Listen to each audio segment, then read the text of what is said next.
In the past, British food may have had a reputation problem, but look closer and you'll find a thriving world of small producers making incredible things. This series celebrates those unsung heroes, showing how their craft brings better flavour, a healthier environment and economy, and a richer food culture for all of us.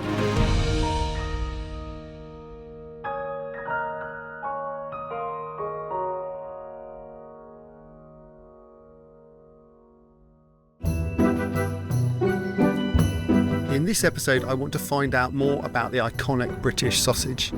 I'm off to see Charles Baughan, owner of Westaway Sausages in Devon, to find out why he thinks small local production is better.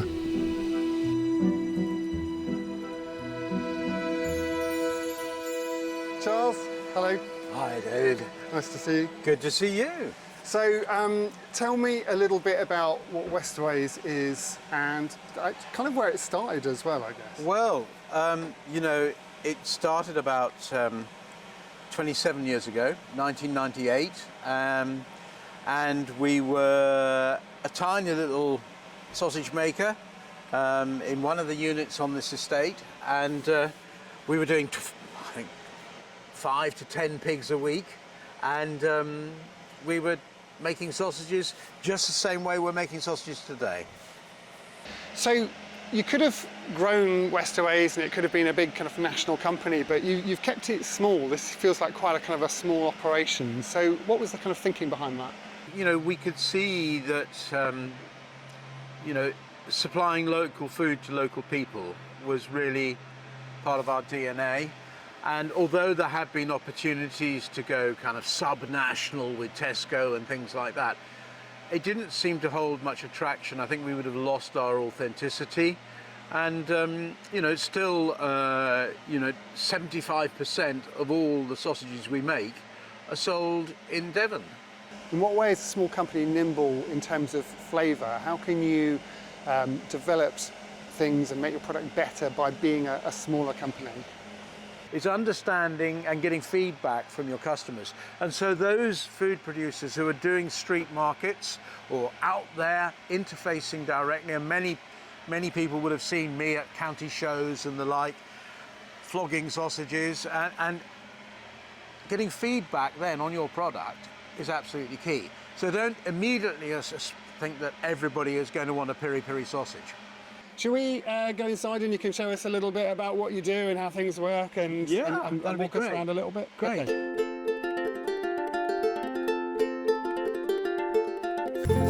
Tell me where we are now and what's going on behind us. Okay, so they're busy making sausage, and they're making they should be making about 8 litres a second. And these are fresh sausages, okay?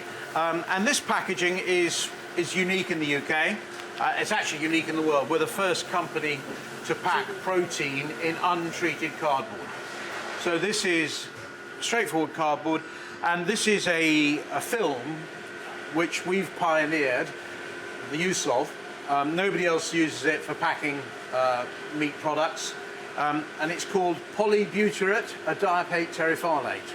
Okay. So PBAT for short. Okay. And what's unique about this is it's compostable.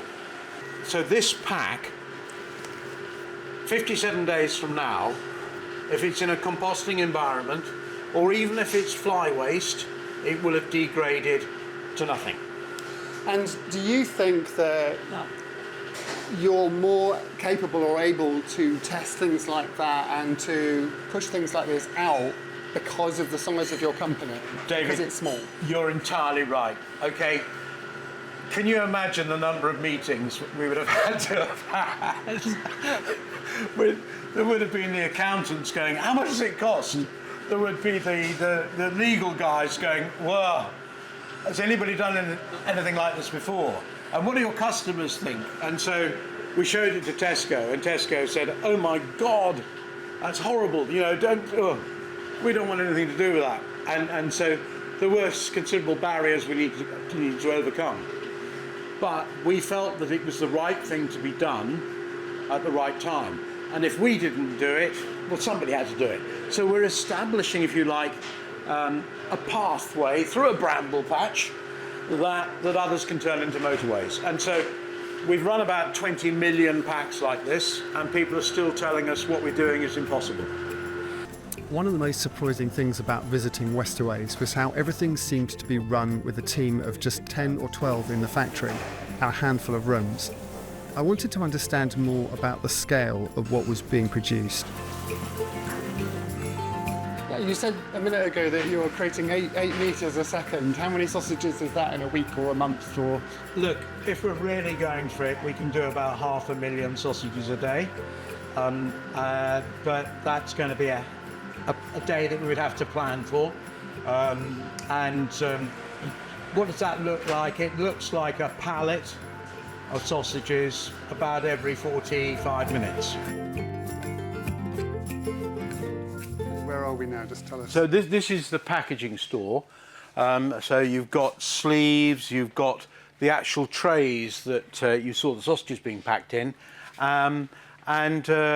This is a kind of ready-use store. So this would have around about 2 weeks of packaging in at the moment, something like that.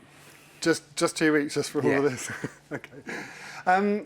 Tell me, because we were talking before about how through supermarkets people can actually access local food and how that's kind of changed, and maybe is it expanding, do you think, at the moment?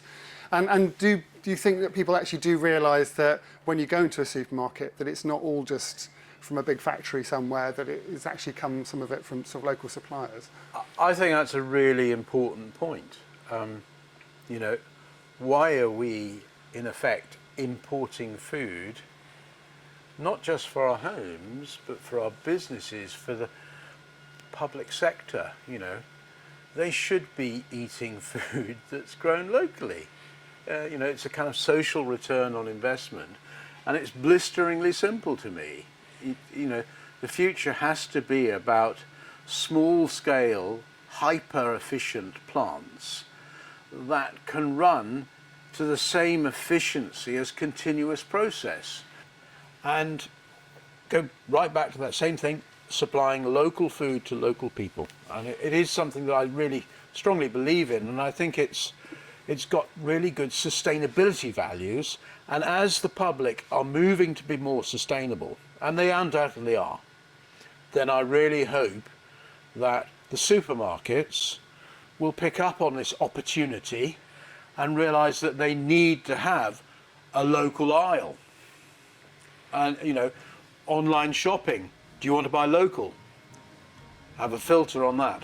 And that, to my mind, is when we'll really start to get mass adoption, and people will say, why didn't we think of that before?